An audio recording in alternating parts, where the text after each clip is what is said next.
মৰমৰ ছাত্ৰ-ছাত্ৰীসকল, বহুতেই ভাবে যে কেৱল জ্ঞান অৰ্জন কৰিবৰ বাবেহে কিতাপ পঢ়িব লাগে বা এনেকৈও ভাবে যে জ্ঞান লাভৰ বাহিৰে কিতাপ পঢ়াৰ অভ্যাসৰ জৰিয়তে পাবলগীয়া বা হ'বলগীয়া আন একো উপকাৰী নাই।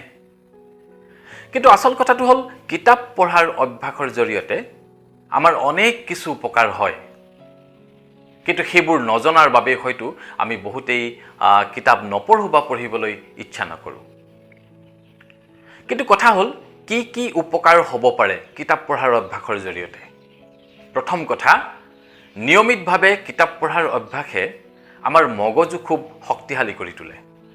তোমালোকে হয়তো ভাবিছা যে শক্তিশালী মগজু মানেনো কি বা কোনবোৰ মগজুনো আচলতে শক্তিশালী।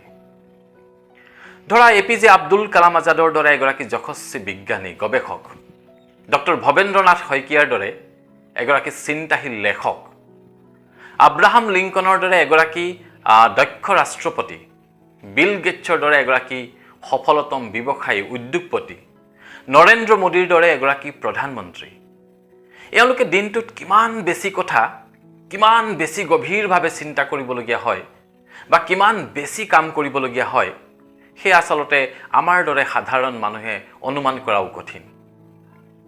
তথাপি কিন্তু তেওঁলোক ভাগৰি নপৰে। মন কৰিবাচোন, অবিৰাম কাম কৰি যাব পাৰে। কিন্তু আমিনো দিনটোত কিমান কথা চিন্তা কৰোঁ, কিমান গভীৰভাৱে চিন্তা কৰোঁ, কেইটানো কাম কৰোঁ আমি, তথাপি দেখোন আমি ভাগৰি পৰোঁ। তথাপি দেখোন আমাৰ মগজুৱে কেতিয়াবা কাম নকৰা হৈ যায়। আৰু নোৱাৰোঁ এই বুলি ক'বলগীয়া হয়। গতিকে আমি এটা কথা নিশ্চিত হ'ব পাৰোঁ যে সেইসকল মহান ব্যক্তিৰ মগজু আমাৰ মগজুতকৈ বহুত বেছি শক্তিশালী, নহয়নে বাৰু?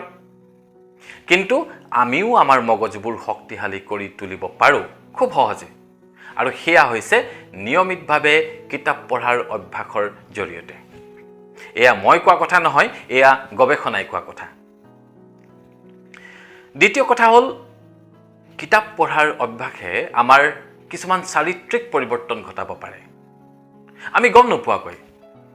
যেনে ধৰা আমি অধিক সাহসী হৈ পৰিম, যুক্তি সহকাৰে যুক্তিযুক্তভাৱে যিকোনো কথা চিন্তা কৰিব পৰা হৈ পৰিম, নিজক সমাজক নেতৃত্ব দিব পৰা হৈ পৰিম, আনৰ প্ৰতি মৰম, দয়া, সহানুভূতি ইত্যাদি প্ৰকাশ কৰিব পৰা হৈ পৰিম, সময়ক সঠিকভাৱে ব্যৱহাৰ কৰিব পৰা হৈ পৰিম।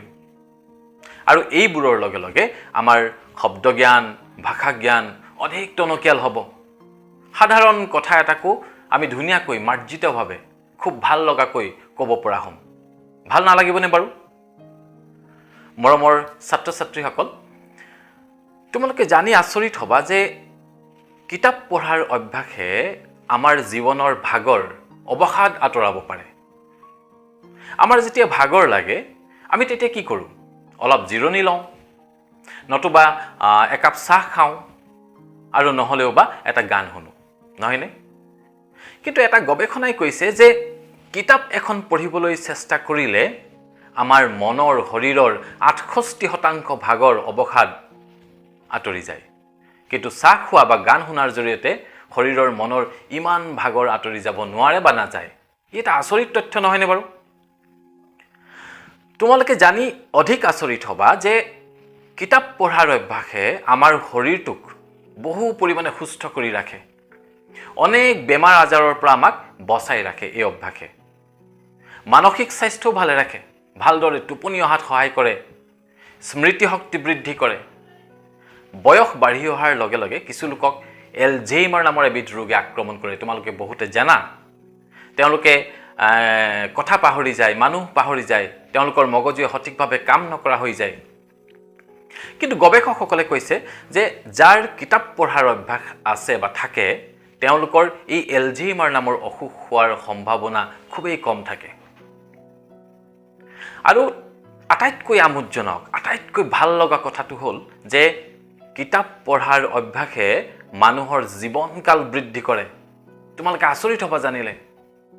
এটা গৱেষণাৰ জৰিয়তে গৱেষকসকলে ঘোষণা কৰিছে যে যিসকল লোকে অতি কমেও 30 পৰা 40 মিনিটকৈ নিয়মিতভাৱে কিতাপ পঢ়ে, তেওঁলোকৰ আয়ুস, জীৱনকাল 23 মাহ পৰ্যন্ত বৃদ্ধি হ'ব পাৰে মানে ধৰা মোটামুটি 2 বছৰ এয়াও কম কথা নে বাৰু আৰু ইমানখিনি কথা জনাৰ পাছত কিতাপ পঢ়াৰ অভ্যাস আমি নকৰাকৈ থাকিব পাৰোনে গতিকে অকনো বিলম্ব নকৰিবা আজিৰ পৰাই মানে পাৰিলে এই মুহূৰ্তৰ পৰাই তোমালোক সকলোৱে কিতাপ পঢ়িবলৈ আৰম্ভ কৰি দিয়া মৰমৰ ছাত্ৰ-ছাত্ৰীসকল আজিলৈ ইমানেই কিতাপ পঢ়াৰ সম্পৰ্কে এনেকুৱা অনেক আমোদজনক অনেক গুৰুত্বপূৰ্ণ কথা জানিবলৈ মোৰ পাৰ্থ ছাৰ নামৰ ইউটিউব চেনেলটো তোমালোক সকলোৱে সাবস্ক্ৰাইব কৰি বেল আইকনটো লাহেকৈ হেঁচি দিবলৈ নাপাহৰিবা নতুন এটা গুৰুত্বপূৰ্ণ বিষয়ৰ সৈতে মই তোমালোকক খুব সোনকালে লগ পাম